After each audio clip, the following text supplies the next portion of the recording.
આ સવાલ પહેલા તમારે ભારતીય જનતા પાર્ટીને પૂછવો જોઈએ કે તમે બહુ સારા કામ કર્યા છે ભારતીય જનતા પાર્ટી, તમારો બહુ મોટો જનાધાર છે, તો તમારે કોંગ્રેસ પાર્ટીના એ નેતાઓ કે જે તમને ભરપેટ ગાળો આપતા હોય એને માત્ર સભ્ય નથી બનાવતા, તમારે એને મંત્રી બનાવવા પડે, તમારે એને રાજ્યસભાના સભ્ય બનાવવા પડે, તમારે એને તમારા કાર્યકર્તાઓના રાજકીય કારકિર્દીના ખૂન કરીને ધારાસભ્યો બનાવવા પડે છે.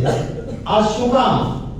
એ ભારતીય જનતા પાર્ટીને પૂછવું પડે. હા, મારે ત્યાંથી કોઈ આગેવાન જઈ રહ્યા છે અને ત્યાં એને કશું જ મળતું નથી અને ખાલી જઈને સભ્ય બની ગયા છે અને ભાજપના પ્રતિષ્ઠિત કાર્યકર્તાની પાલખી લઈને નીકળતા હોય તો તમે કહી શકો કે કોંગ્રેસમાં કંઈક ખૂટે છે કે જેથી પોતાના નેતાને રોકી નથી શકતા.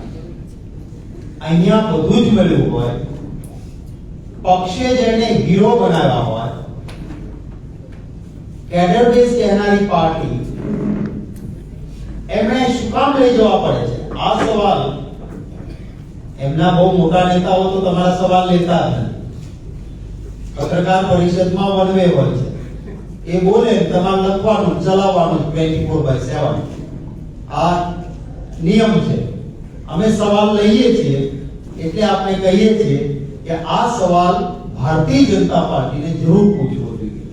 સતીશભાઈ, આપણે નિયમ રિપીટમાં એટલે 15 માંથી 10 કર્યા છે, એનો જરા જવાબ મોઢવાડિયા સાથે કઈ વાત થઈ હતી કે વાત અર્જુનભાઈ મોઢવાડિયા સાથે કોઈ વાત થઈ છે? એમની વાત પણ આવી છે. એમની વાત થઈ તો હું કેમ કહી શકું? મારી સાથે જરૂર ગઈકાલે ગોધરા હતા, ગઈકાલે મધુસૂદનભાઈ મિસ્ત્રી અને અર્જુનભાઈ બંને ગોધરા હતા.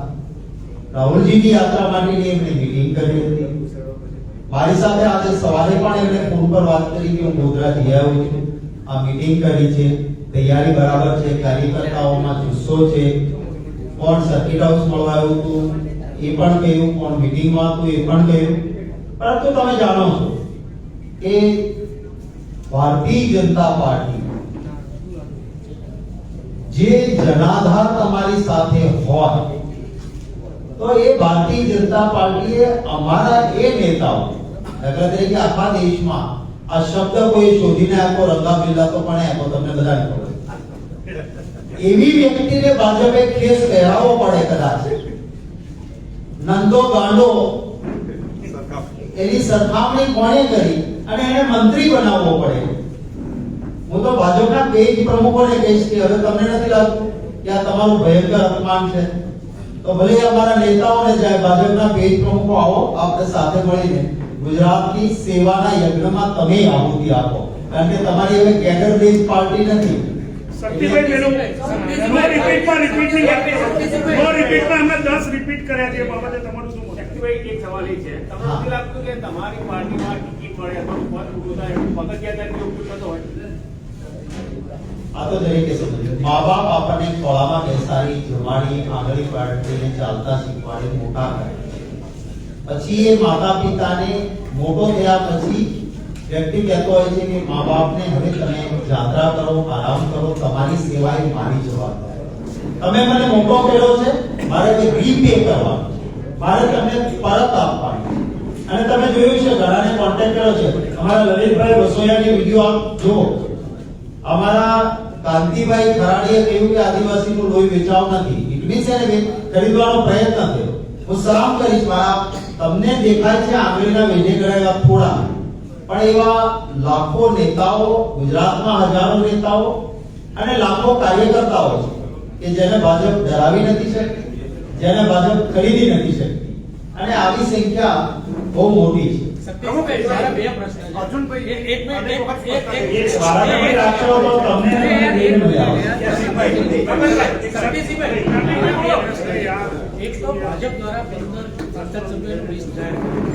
તમારે 24 જાહેર કરવાના છે, હજુ સુધી તમે જાહેરાત કરી નથી, જેના હિસાબે ઘણા નેતાઓ ટેકડી ઠોકીને ભાજપમાં જોડાય છે.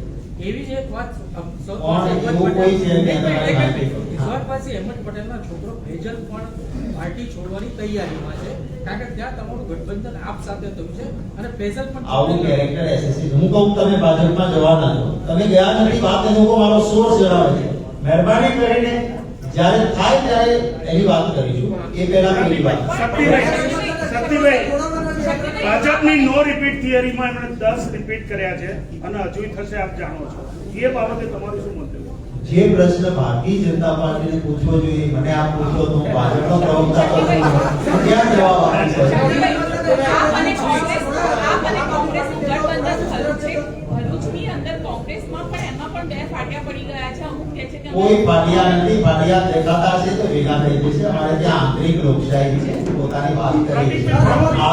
આખરે અંતે બધા સાથે મળીને દલો કા નહીં દિલો કા મિલન है એવી રીતે સમય આવતા થોડો સમય લાગતો હોય છે, પણ બધા સાથે મળીને લડીશું, લડેંગે જીતેંગે. કોંગ્રેસ પોતાના કેન્ડિડેટ ક્યાં સુધી અનાઉન્સ કરશે? તમને કદાચ અમારી સ્ટ્રેટેજીના ભાગરૂપે કહું તો અમે કોઈને કંઈ પણ દીધું હોય કે ભાઈ લડવાની તૈયારી કરો, અમારે જાહેર ક્યારે કરવું એ મારી સ્ટ્રેટેજી છે કે તમારી કેમેરાની આંખને ક્યારે બતાવો, ક્યારે કહેવું, અમારે કોને કેવું, શું કરવું, એમાં અમારી પ્રક્રિયા અમે બહુ વહેલા શરૂ કરી હતી. કાર્યકર્તાઓ પાસેથી અભિપ્રાય કરવા વોટિંગ પણ લીધું હતું, પીઈસી મળી ગઈ અમારી, એ પછી સિનિયર સાથે ચર્ચા થઈ ગઈ, એ પછી સ્ક્રીનિંગ કમિટી થઈ ગઈ, સ્ક્રુટિની કમિટી થઈ ગઈ, અને એમાંથી જ્યાં અમને લાગે છે ત્યાં કોઈના કાનમાં કહ્યું પણ છે, અને ફોર્મ ભરવાના દિવસો શરૂ થાય એનો છેલ્લો દિવસ આવે એ પહેલા તમને ચોક્કસ આખું લિસ્ટ પણ બાયોડેટા સાથે આપી શકું. પ્રમુખશ્રી, આપણા અર્જુનભાઈ વિશે તમે કહ્યું કોંગ્રેસ સાથે છે અર્જુનભાઈ, પણ શા માટે આવી અટકળો ચાલતી હોય છે? એવું છે કે અટકળો ને કોઈ પાંખ હોતી નથી. મેં હમણાં જ અમારા મિત્રને એકને કહ્યું, હું કોક મારી પાસે સોર્સ છે કે આ અટકળોની બાબતોની કળા જે છે એ આજકાલ વોટ્સએપ યુનિવર્સિટીમાં છે, અને અનફોર્ચ્યુનેટલી એ કળાનો ભાગનો ભોગ મીડિયા પણ ક્યારેક કરતું હોય છે. એવું છે, ક્યારેક સાચું પણ પડે છે, ક્યારેક ખોટું પણ પડે છે. અચ્છા, કોંગ્રેસ કોઈના શક્તિભાઈ, કોંગ્રેસ બચાવવા માટે એક્સ્ટ્રા એફર્ટ્સ ચોક્કસ આપને મારી એફર્ટ્સ ખબર હશે કે હું પોતે રાજુલા ગયો હતો, અને અમરીશભાઈ ડેરે હું આભાર પણ માની શકું. મારા સ્વાગતમાં ખૂબ સરસ રેલી કરી, ખૂબ સરસ કાર્યક્રમ કર્યો, અને અમે પૂજાભાઈ વંશને ત્યાંથી પ્રસંગમાં પણ ગયા સાથે. એમણે જાહેરમાં પણ કહ્યું કે મને આટલું આવું થયું હતું, પણ મને મારી પાર્ટીએ એમણે એ પણ ત્યાં જ કહ્યું હતું માઇક ઉપરથી કે મને ભારતીય જનતા પાર્ટીએ નગરપાલિકાનું સિમ્બોલ નહોતું આપ્યું, કોંગ્રેસ પાર્ટીએ મને ધારાસભ્ય બનાવ્યો, વર્કિંગ પ્રેસિડેન્ટ બનાવ્યો, મારું માન સન્માન કર્યું છે. એમને ત્યાં કહ્યું હતું. એમના શું કારણો છે, અંગત રીતે મારી સાથે કઈ વાત થઈ હોય એમના અંગત કારણોની, અને હું જાહેરમાં મીડિયામાં કહું કે મારી આવી વાત થઈ છે, અથવા કોઈના ફોન રેકોર્ડ કરીને વાયરલ કરું, આ મારો સ્વભાવ નથી, કોંગ્રેસના આ સંસ્કાર નથી. એટલે અંગત કોઈ સાથે તેવી વાતો હું જાહેરમાં ન કરું, પણ આપ ક્યારેય મળો તો એમના મન કી વાત સાંભળશો અમારે ત્યાંથી ગયેલા, તો તમને ખબર પડશે કે કારણો શું હતા. ચલાવવું નહીં ચલાવવું તમારી